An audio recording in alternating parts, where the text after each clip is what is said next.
All right, so welcome to the online Psychology Iowa Learning Online collaboration meeting.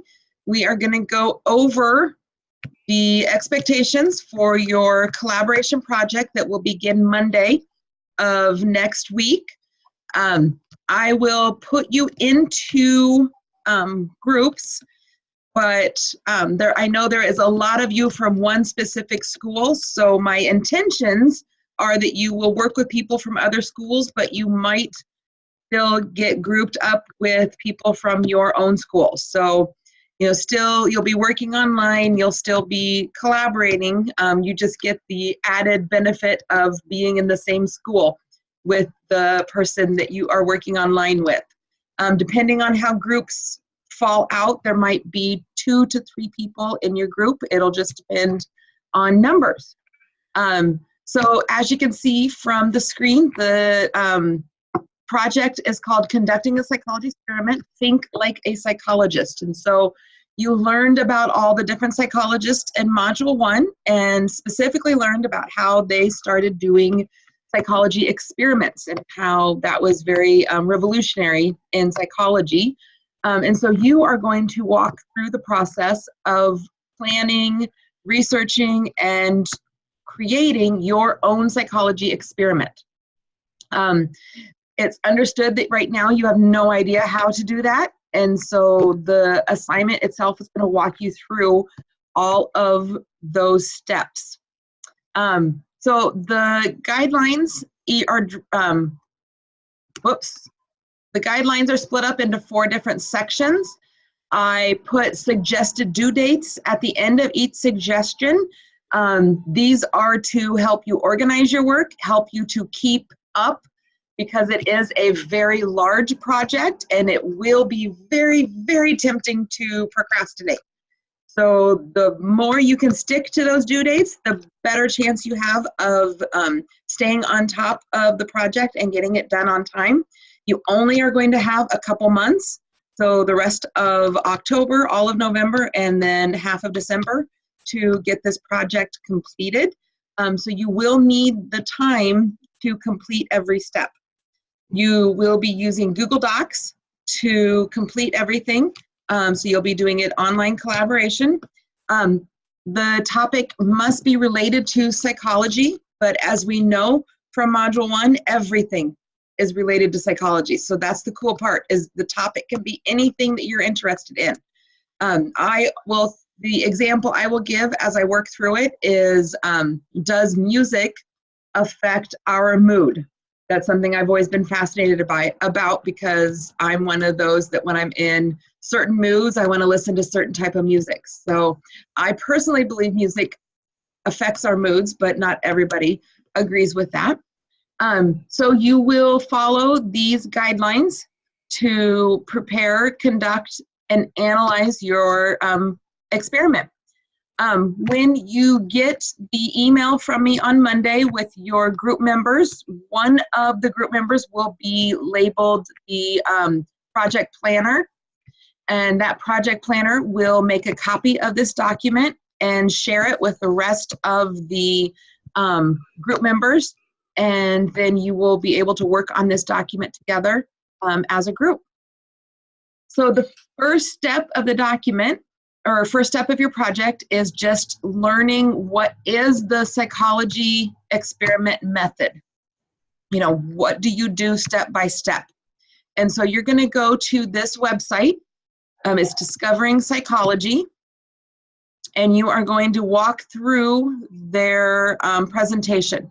So you want to make sure that you read the introduction, make sure that you're clicking on any vocabulary words that are here. So I'm highlighting this one down here. And then make sure you flip through all the tabs. So then you'll click on Investigation, and you'll look at the question, procedure, samples and variables, and methodology.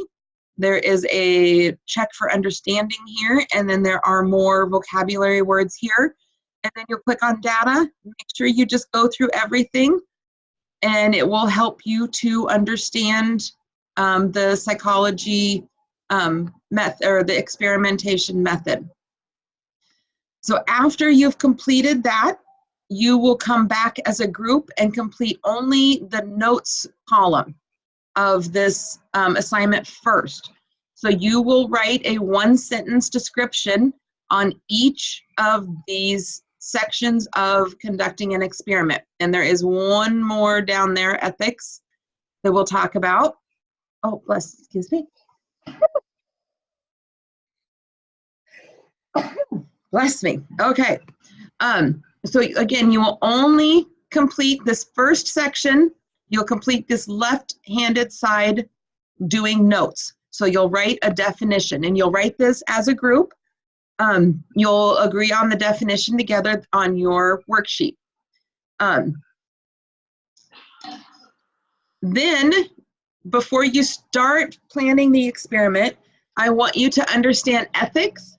And so the ethics of experimenting, especially when we're doing psychology experiments, it's very, very important that we understand that we are working with real humans. And real humans have emotions. Real humans have feelings that can be hurt. Real humans have secrets that they don't want to share. And so it's very important that we understand that we have to treat these humans with respect. So these are a code of ethics that everybody will need to read, make a copy of, and then at the bottom of it, type your name as your digital signature. And so this just goes through making sure that you understand the different things that you can do when it comes to a psychology experiment. You know, so you're not going to hurt anybody. You're not going to make them look stupid or foolish. You're not going to, you will protect their privacy. So when you talk about your subjects, you will use the line subjects, or you will use a made-up name for them. You will not report to anybody else anything about them. So you want to just make sure that you are treating them like you would want to be treated if you were in a psychology experiment. On that same line, anybody who participates in your experiment must sign what's called an informed consent form. So this tells them what their rights are. This tells them that they agree. Says that they agree to participate in an experiment, and at any time, if they want to back out, if any time they feel uncomfortable, at any time they can step out. They have that right. So it tells them their rights. It tells, and they can, so anybody that participates in your experiment needs to sign this along with you, saying that yes, you will follow those rules, guidelines, you will not harm them, and they will be safe when they participate in your experiment.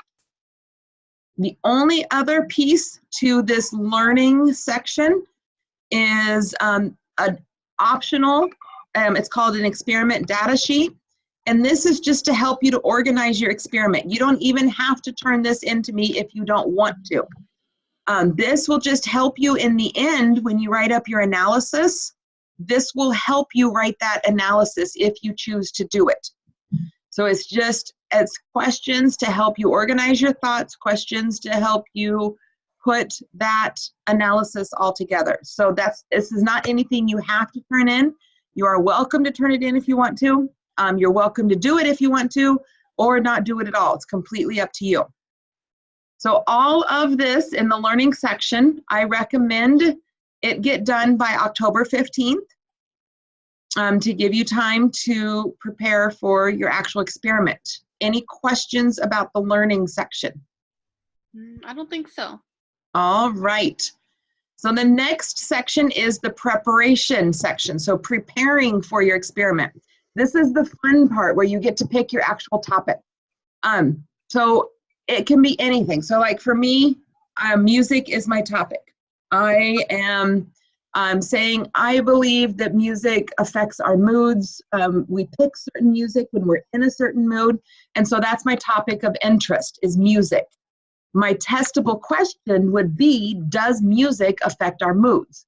Or the other testable question would be, if we are feeling a certain way, do we prefer certain types of music? So if we are feeling especially angry and stressed out, do we pick heavy metal to listen to if we like that type of music? If you are completely clueless, you have no idea at all where to even start thinking about in the psychology experiment, this website is, oh no, they took it down. I will find a new one to put in its place. But I will find a website that has ideas for you. So there's all sorts of ideas out there on psychology experiments, but I will replace that one with a new one. The other piece of preparing for an experiment is it's very, very important to know that we all have biases. We all have a lens that we view the world through. And so it's very important when you are conducting an experiment to really understand what your biases are. And so each person in the group needs to complete this assignment on their own, and it is analyzing what their biases are. So biases could be common sense. If you believe that there is such thing as common sense, what is common sense? What things are common sense? Intuition, do you believe that we intuitively know and do things? Defining what hindsight bias is. What is overconfidence, and how can overconfidence affect your score? And then self-fulfilling prophecy. And then again, just another check for understanding, what do you believe are ethics and experimentation? What is right or wrong in experimenting? And so each person in your group will complete this on their own and then share it with me. And then the last piece is what's called the literature review. So every psychologist, when they decide to conduct an experiment, they have to conduct a literature review looking at what has happened in the past, what type of research has been done on their topic. When I have done my own literature reviews, I've had to review up to almost 30 different other experiments before I was allowed to conduct my own experiment. So all I'm asking is that you review 5 different experiments on your topic. And then you can find those by using Google Scholar or EBSCOhost. And if you talk to your coach will be able to give you your school's username and password for EBSCOhost. And then all you're going to do is read those 5 articles, and you're going to summarize them in an essay. And that essay will then go into your analysis of your experiment, which you will see later on. So all of that, preparing for your experiment, I recommend to be done by October 29th. Any questions? For the summarizing the articles, for essay, do you mean like a paragraph each or like a full essay? Sure, a paragraph each for each article would be great. Okay. Yep. So just a quick summary of each one, what you learned from each of the articles. Okay. All right. Good question. So the really fun part then is actually conducting the experiment. So you've done all this planning, you've got it all set up, what you want to do, and then you actually go out and you do it. You test your people, you set up your circumstances, you do whatever it is you need to do to conduct your experiment. I recommend this be done by November 19th, just to give you plenty of time to get to everybody you need to get to and make sure you get everything done that you need to get done. The only thing I want to make sure that you understand is what is called statistical significance. And there's a Wikipedia article on it. And the basics of this are that you want to make sure you are pulling a good enough sample. So if I wanted to test the effects that music had on our mood, and I only talked to like 3 people, that's really not going to give me a statistical significant understanding of the impact that music has on mood. I could, talk to like 20 people, and that would give me a much better understanding. While not a perfect statistical significance, it's also much more realistic for a simple high school experiment. So it's very simple. If you are, monitoring a child to see if they have reached the milestones for their age, then it's statistically significant to only monitor that one child and take anecdotal notes on that one child. So just make sure that when you are preparing, when you've conducted your experiment, that you are sticking to a statistical significant amount of people. Any questions on conducting your experiment? Nope. All right, so the last part then is the work, the big work, and this is writing a complete essay. So you are writing what's called a journal article, and you are analyzing every aspect of your experiment from start to finish. So you will be following, this will include that literature review, so it'll be like a 5-paragraph literature review that you wrote. That will be included in this analysis. And you will follow what's called the APA, the American Psychological Association. You'll be following their format for how to write an article. So this format is the exact same format that every psychologist in the United States has to follow when they analyze any experiment that they put together. So the first page is just your title page. It'll have the title of your paper, your name, date, class name, and then my name. And then on the next page is the introduction paragraph. And so this is just a discussion about how you picked your topic and then background information that you have about your topic. So it's just a quick introduction. And then you state that question. So you had your topic, and then you have the question that you want to actually test. So the research question, the hypothesis, the exact statement of your test. And then the next section is your literature review. And these titles here, the title, the introduction, you will type introduction, and then you'll write your introduction paragraph. You will type research question hypothesis, and then you'll write your research question and hypothesis. Then you will type literature review, and you'll type out those 5 paragraphs for your literature review of those 5 articles. Same thing then with procedures. So then you move on to the actual procedures of your experiment. You're going to feel a bit redundant. You feel like you're going to repeat yourself a lot when you are going through this, because it breaks it up specific step by step by step. And so the first piece are the participants. So who participated in your experiment? And you're going to describe them in detail without giving us their name. So you could say 4 boys, 5 girls, 2 white, 2 black, 4 Asian, however it is that you want to describe them between the ages of 16 and 17. However it is, give us a good picture of them without actually telling us who they are. Then you describe the setting. So where did that experiment take place? Describe what it looked like. Give me a really good picture of where you were and what was happening. And then tell me your plan. What did you plan on doing? And then data collection is, how did you collect the data? So did you observe them? Did you give them a survey? If you gave them a survey, this would be a great place to put a copy of that survey.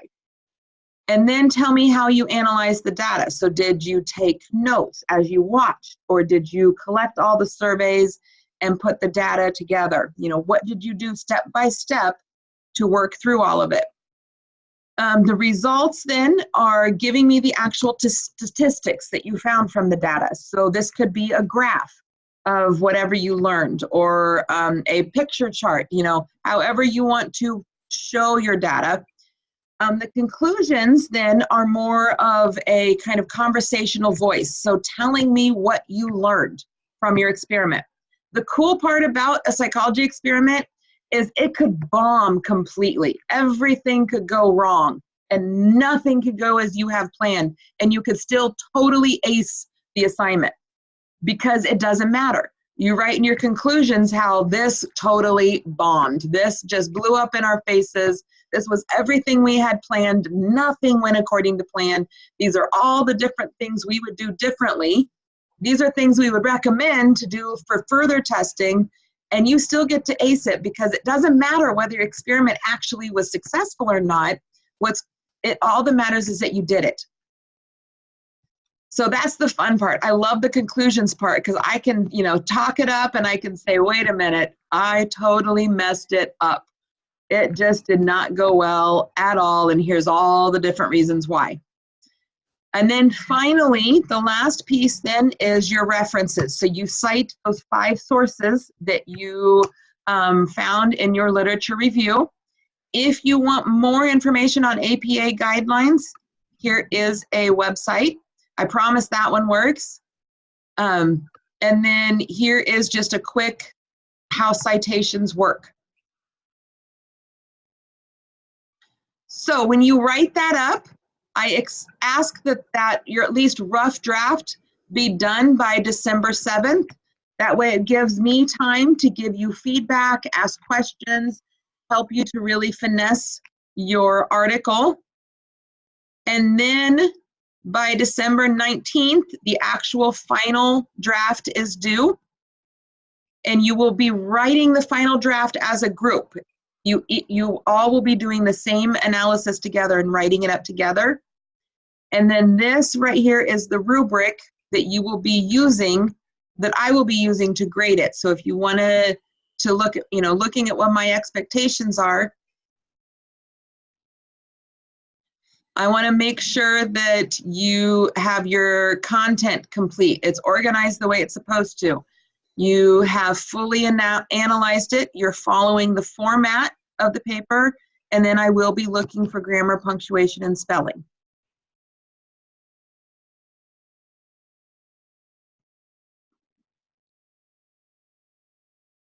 Any questions? For the, I think it was the literature that we have to read. Yep. Do we all have to read the same pieces since it's going into the article? Yep.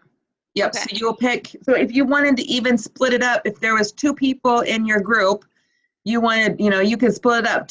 One person could read 2 articles, one person could read 3 articles, and you could combine your work together and share it. So, however you want to work collaboratively to get the work done is completely up to you. Okay. This sounds fun. I can't wait to start. Yay! I like this one. This is one I do in my own face-to-face psychology classes as well. I think it's just so much more authentic to what psychologists actually do. And you get to just like really have fun with it. Pick anything in the world that is interesting to you. Okay.